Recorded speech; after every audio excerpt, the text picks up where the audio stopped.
So this morning, it's interesting. This second Sunday of Easter, we don't hear a story about Jesus' resurrection. We hear a story about the community and what it looks like when it's resurrected. And it's this kind of familiar passage. It's actually repeated in the book of Acts two times where they're all together and they share everything and there's not a needy person.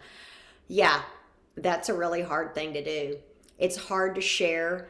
I have this early memory. It's like one of my first memories. I couldn't have been more than four, maybe five, because of the house we lived in. And I can picture going to this little girl's birthday party.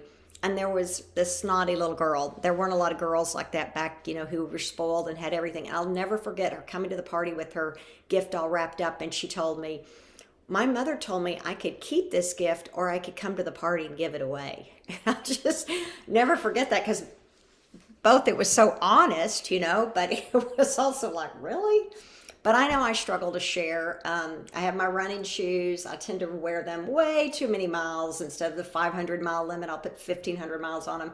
But with the pandemic, I've been careful. I buy them on eBay from people who thought they were going to run, who realized they weren't. And I always have an extra pair or two in the basement.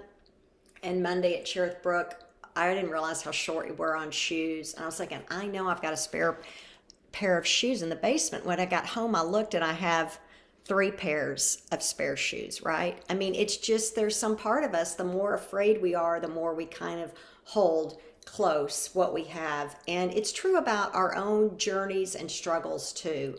Like being honest, like when someone says, how are you? I'm good. But like really sharing and opening up and being truthful about who we are. And so that's kind of our intention today, is to think about sharing ourselves this week more richly. Risking, being a little bit more honest and open with one another, and maybe, taking out that extra pair or two or three of shoes in the basement for someone who's walking around right now with a big hole in their shoes.